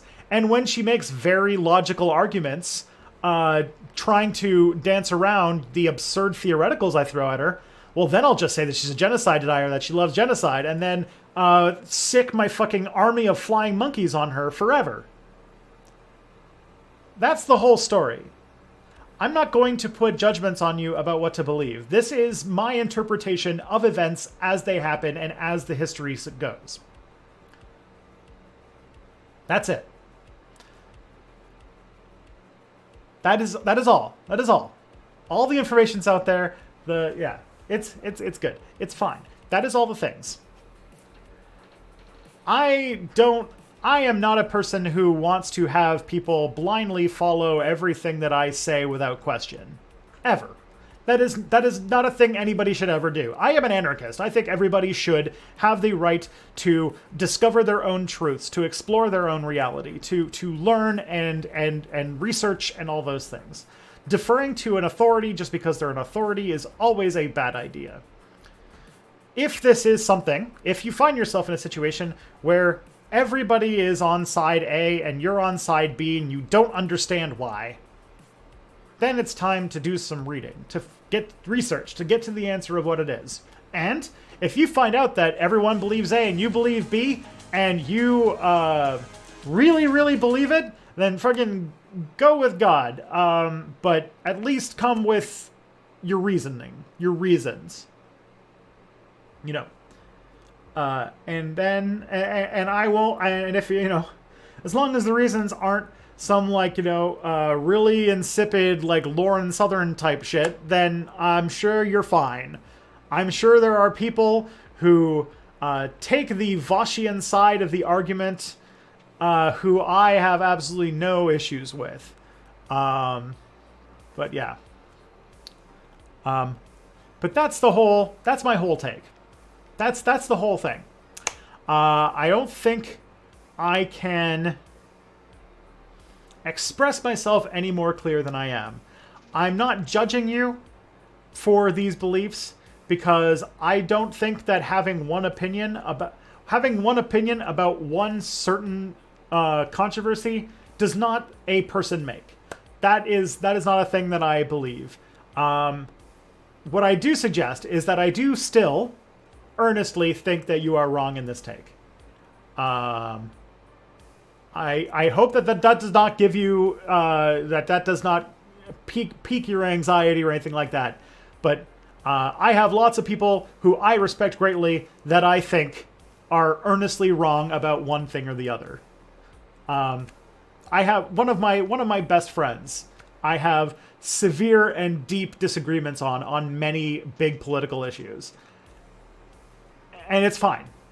It's fine. It's a great, it's fuel for very interesting and deep conversations that we have on a fairly regular basis. And what I will say is that it would be good for you, if you are curious about why these people whose opinions you respect are thinking this way, to maybe read a little bit about why they do, and that would be a pretty good way to go. I have considered pretty thoroughly having Professor Flowers on one of my streams. I am a little concerned because I know that the audience would be extremely hostile, and also she has very little reason to trust a random white dude, given that she has literally been fucking catfished or whatever, the stream debate version of catfishing, I guess, where she's been brought into multiple streams, including the one that she's being fucking raked over the coals for, well, under false pretenses, where she's told that she's going to come in to discuss one topic, and then a completely different topic is brought out, and this extremely hostile browbeating then becomes the mode of the conversation. This has happened to her more than once. She has no reason to trust me. I'm just some dude on the internet. And I also know that I like to keep an open dialogue between me and the chat, and the chat is going to be very hostile, and I don't want to create that situation for her. I hope it makes sense. But I do plan. I think my stream will be hostile. I don't know, but I don't really want to deal with that in my interaction with her. I don't want her to come on a stream, possibly having trust for someone like me, and then having to face a chat full of just angry people. So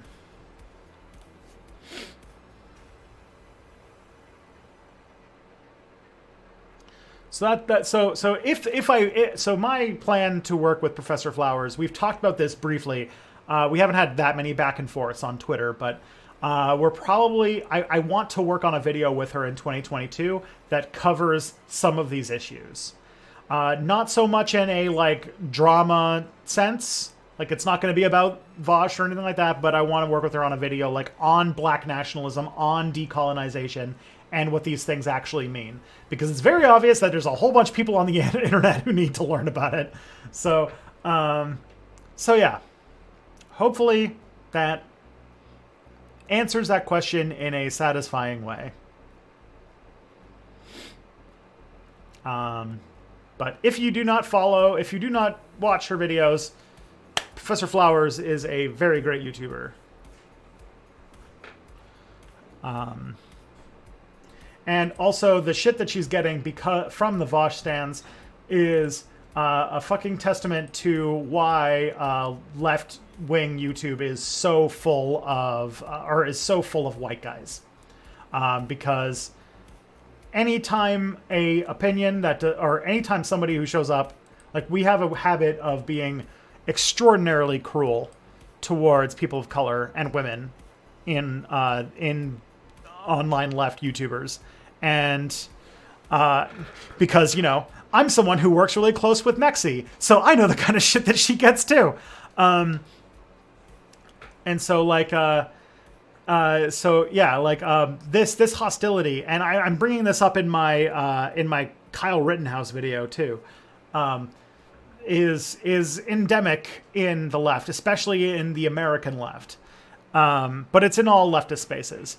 Racism is a really big thing in the U.S. left spaces, and we are and as Kevin has said in the chat, we are in this issue about this red browning wave, where we have a lot of people who were considered part of the left who have become who have drifted more towards fascism and right-wing reactionary politics. We've had Jimmy Dore, we've had Glenn Greenwald on YouTube, we've had like Peter Coffin, we've had Angie Speaks. This is a thing that is happening. This is a thing that we need to deal with. And the Professor Flowers incident is basically another example of why this kind of thing is stalling the leftist cause, because our white people's inability to read about and understand the experiences and the organization of black leftist movements is causing us to reproduce the systems of white supremacy that typically are used to prop up capitalism and inequality, and we are just reproducing it all over again in a movement that is supposed to be ostensibly about not having these kinds of hierarchies.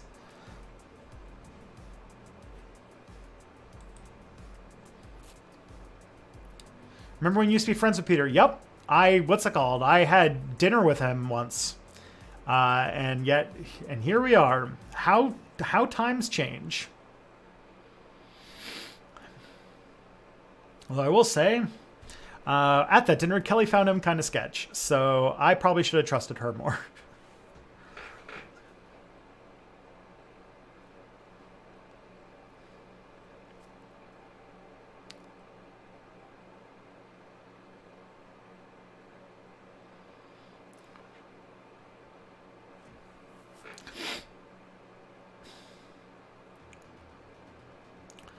But yeah, that's warp drive time. Oh yeah, King Cuggy, thank you. Yeah, all right, that got really intense. Let's talk about fucking warp drive. That sounds like fun. I want to talk about warp drive, guys. Okay. So before we read this article, I'll just tell you a little bit about what we're talking about today. I talked about it a little bit on the first episode of It's Probably Not Aliens, but there's this. We're going to talk about science. I don't watch Vosh. Is he becoming right wing? I don't know. I don't think he is. I think he's just a leftist who does the left disservice by being extraordinarily bad at doing even basic research. He's like the kind of guy who, he does arguments that are on the same level as well, did you know that they were called the National Socialist Party? Get owned, liberals. He doesn't do that argument, but he does arguments at that level of stupid. And it's awful. Like trying to say that black nationalism and white nationalism are the same thing. It's just and then citing either black separatism or freaking weird Hotep shit as his examples, which are not black nationalism. They're very different things. But either way. Saying Black Panther's no different from the KKK. Holy shit, I did not know. That is like a fucking grade A stupid take. Holy fuck. Okay. Alright. So let's talk about warp drive, because warp drive's fun, and I wanna do a fun topic after that. So, let me tell you a little bit about warp speed, but in real life. So, as you guys probably know, this is a huge fucking change of topic. As you guys probably know, light moves at the fastest possible speed, right? It's c. C is the fastest speed that there is in the universe. You can't go faster, because to go faster would basically mean to go backwards in time, and to do so would require infinite energy for anything that has mass. So, even at the fastest possible speed where time would basically stop for whatever was moving, it would take us several years to even get to the closest star, right? To get to the closest star to our planet. So that's the fastest possible speed. Except there looks to be a way around it. Not superluminal speed, because you can't move faster than light. But you might be able to fuck around with the laws of physics a little bit to cause it. Which is, instead of moving faster than light, you make what's called a warp bubble, which is sort of, by using gravitational fields, warp the space. So instead of moving faster than light, what you're doing is kind of creating the equivalent of like a wave made with like a blanket. Like, you know, when you whoosh a blanket like that and this wave moves forward, kind of doing that, but with the actual fabric of space-time to sort of ride that. You could theoretically go at speeds way faster than light because you're not moving. You are moving the space around you. There's a couple problems that originally arose around it, though, which is that it's called the Alcubierre drive because it was discovered at by a UNAM professor. I don't remember his first name. What is his first name? Gotta find what's his name? His name is Miguel Alcubierre. Alcubierre, sorry, it's a double R. Miguel Alcubierre, who is a UNAM professor, which is I've actually been to UNAM. UNAM is the biggest university in Mexico. It's huge. It's really cool. Anyways, Alcubierre formulated this possible warp bubble technology. It's why it's called the Alcubierre drive. It's his postulation, though, involved massive amounts of what's called negative energy, which is an exotic part of exotic matter that only exists theoretically or in extremely, extremely small capacities. Like kind of in the like quantum foam. It's very much like at the edge of what we can even understand about the possibilities of physics. But what was really wild is that very recently, like very, very recently, like this year, there was a group that is basically dedicated to trying to develop the theory around this technology. They released a paper that essentially found a new way of building an Alcubierre drive that uses much less energy, first of all. I think there was a refinement a few years ago that reduced the amount of energy by like a huge amount, but this one reduced it by a lot more, and also did not require negative energy in order to create said field, which for the first time in theoretical physics history means that the Alcubierre drive is actually physically possible. Will we be making one tomorrow? No. It still requires astronomical amounts of energy and essentially the ability to manipulate gravity in a way that we have absolutely no idea how to do today. But an Alcubierre warp bubble could theoretically be made. That is basically what they found out. Then here comes fucking King Cuggy with this article that says that DARPA-funded researchers accidentally created a warp bubble. So, let's find out what's the fucking deal with that, eh, bruh?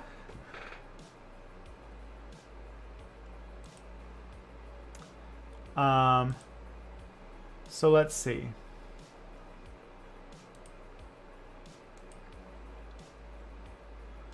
And I'm going into this blind, so I'm reacting just as you guys are. So, DARPA-funded researchers accidentally create the world's first warp bubble. Okay. Came out yesterday. So, warp drive pioneer and former NASA warp drive specialist, what a fucking job title that one is, Dr. Harold G. Sonny White, has reported the successful manipulation of an actual real-world warp bubble, and according to White, this first-of-its-kind breakthrough by his Limitless Space Institute team sets a new starting point for those trying to manipulate a full-sized warp-capable spaceship. Oh boy, that science, people, science. To be clear, our finding is not a warp bubble analog. It is real, albeit humble and tiny warp bubble. White told the debrief, quickly dispensing with the notion that this is anything other than the creation of an actual real-world warp bubble. Hence, the significance. Theoretical warp bubbles and science visionaries. All right. In 1994, Mexican mathematician Miguel Alcubierre proposed the first mathematically valid solution for warp drive. More specifically, he outlined a spacecraft propulsion system previously only envisioned in science fiction that can traverse the cosmos above the speed of light without violating currently accepted laws of physics. That solution was lauded for its elegant mathematics, yet simultaneously derided for its use of theoretical materials and massive amounts of energy that appeared virtually impossible to engineer in any practical way. Over a decade later, this theory underwent a major shift when Dr. White, a then NASA-employed warp drive specialist and the founder of the highly respected Eagle Works laboratory, reworked Alcubierre's original metric and put it into canonical form. This change in design drastically reduced the exotic materials and energy requirement for the original concept, seemingly providing researchers and science fiction fans alike at least a glimmer of hope that a real-world warp drive may one day become a reality. It also resulted in the formal renaming of the original theoretical design, a concept now more commonly referred to as the Alcubierre-White warp drive. All right, that's basically the preamble that I gave you guys was there. That's where I got you. That's where I stopped, right? Since then, the debrief has covered a number of physicists and engineers taking their own stabs at designing a viable warp bubble, including an entire group of international researchers working on a warp drive that requires no exotic matter. However, like Alcubierre and White before him, the warp concepts of those would-be visionaries all still remain theoretical in nature. Now, it appears, that situation has changed. All right. So the first warp bubble wasn't made by a guy in a shack in Bozeman, Montana. Well, you know, I'm sure that Zephram Cochrane in 2063 or whatever had to work on some sort of physics to build it before, you know? He didn't just make it out of nothing. All right. It is often said that timing is everything. Therefore, it's not surprising that back when Dr. White began his latest DARPA-funded research into custom Casimir cavities, a unique micro-scale structure with all types of promising applications, he definitely. I gotta figure out what that is. I'm gonna hold that Google search for later. All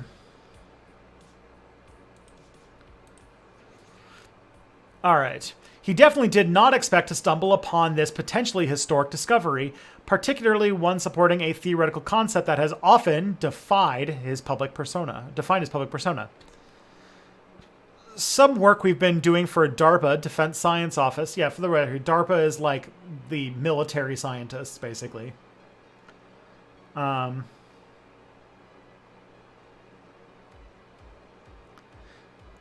right. Some work we've been doing for DARPA Defense Science Office is the study of some custom Casimir cavity geometries, explained White at the American Institute of Aeronautics and Astronautics Propulsion Energy Forum in August of 2021, an event attended by the debrief. In the process of doing that work, we kind of made an accidental discovery. Without going into the complicated physics behind Casimir cavities and the tantalizing quantum scale forces often observed in these unusual structures, it suffices to say that they are in no way related to warp drive theory or mechanics. At least, they never had been before. But, says White, it is work that he and his LSI team are passionate about and something DARPA believes has a number of possible applications.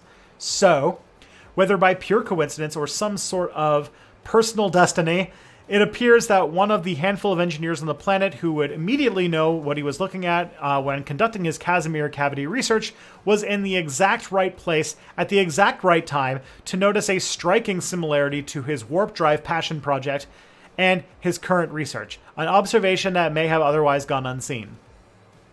I think this is a great example of sometimes you are doing work for one reason and you find something else you completely didn't expect to find, said White at the AIAA conference. Therefore, in this particular case at least, it seems that timing was indeed everything. Casimir cavities are the space between conducting plates that get close enough to cause the Casimir effect, an area where virtual particles are less dense in space-time. theoretically allowing photons to move through space even faster than C by reducing the refraction index of empty space. Oh, that's pretty cool.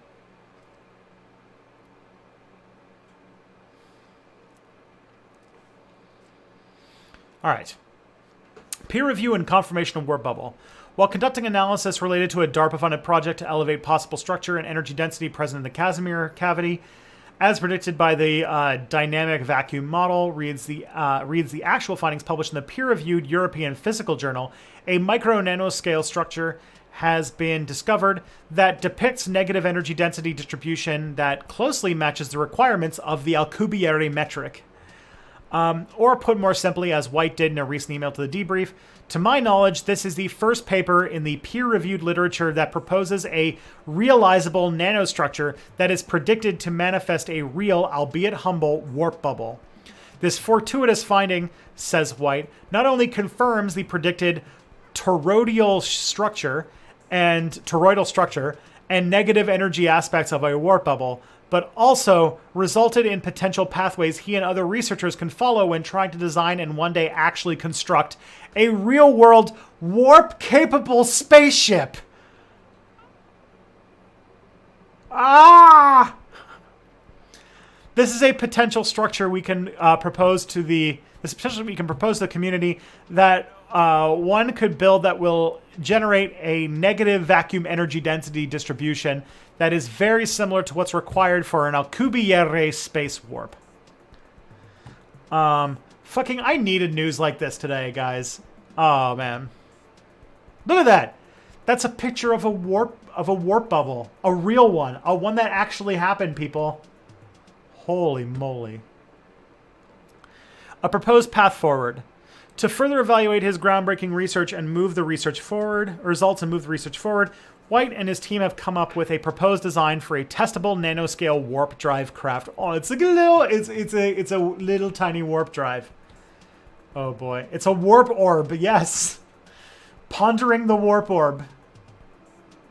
Perfect.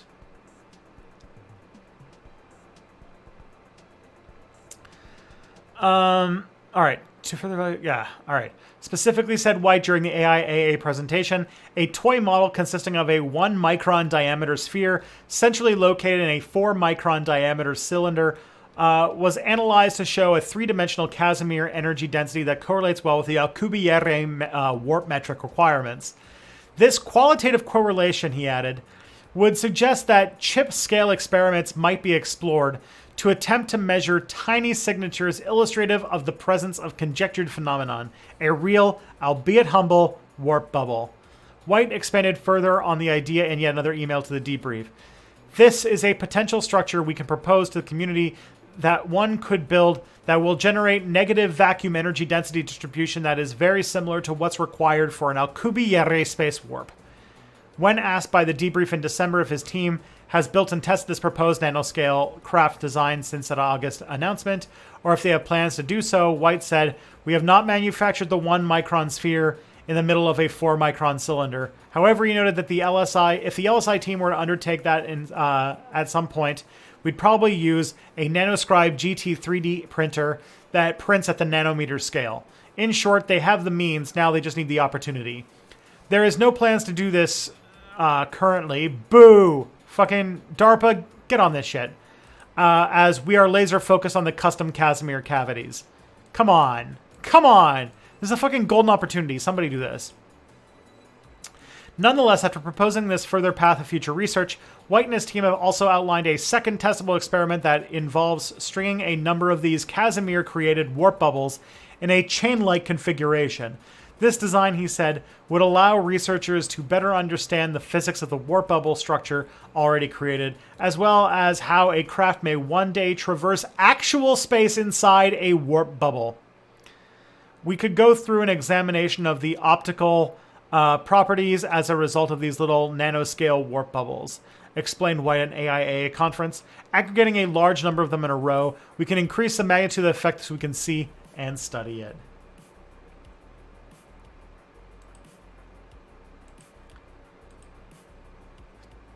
Damn right, man.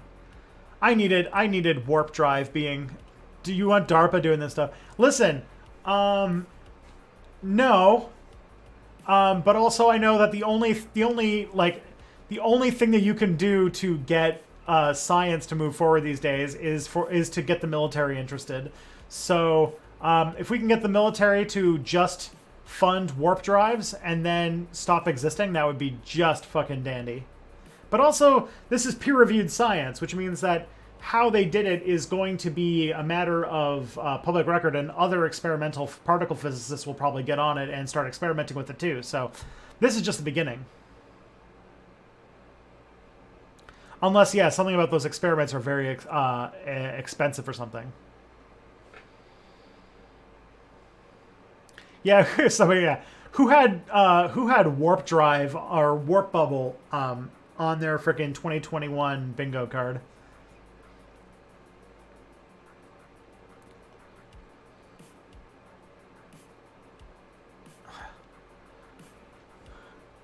If we send a rover out to the core of the solar system, would it be faster for them to send back a USB stick with the data collects using the warp drive? Do you think it'd be able to transmit data faster than light too?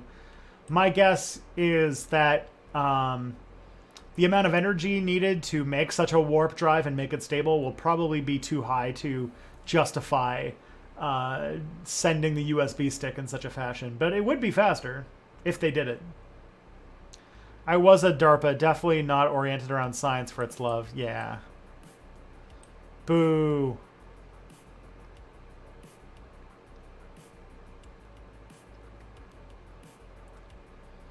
Man, now I'm going to have to learn about the Casimir effect. This is wild.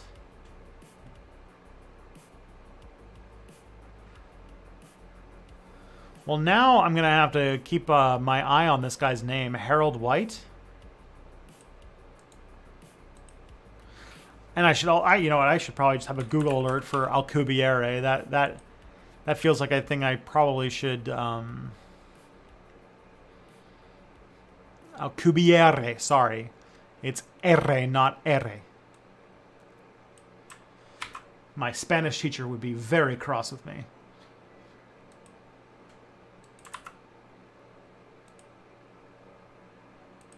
Give link. Oh yeah, sure.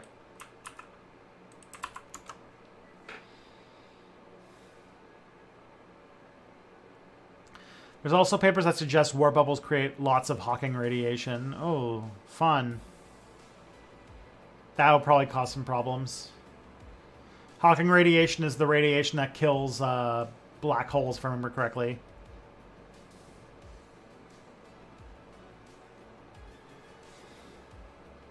So much Hawking radiation that's definitely going to fry any spaceship, and especially everyone on board. No. One problem at a time, right? If the universe is a sim, can we just hack it and change the speed of light? You'd think, right?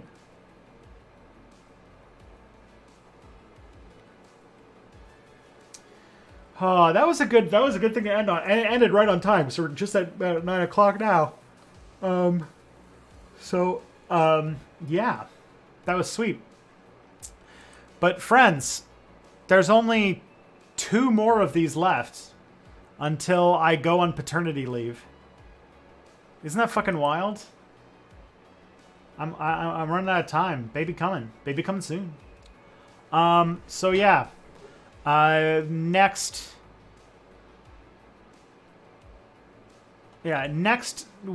stream will be on Monday. It'll be Monday Discourse with Mia Mulder at noon Eastern. So if you want to join in for that, you are certainly welcome to do so. We're going to have to find someone really cool to raid. Oh, I can return the favor. Because Left Flank Vets is currently live.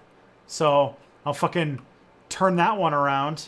But yeah, you guys have been great. As always, take care of yourselves. Take care of each other. Be good. Love yourself. Observe No Bones Days. And I'll see you on the other side.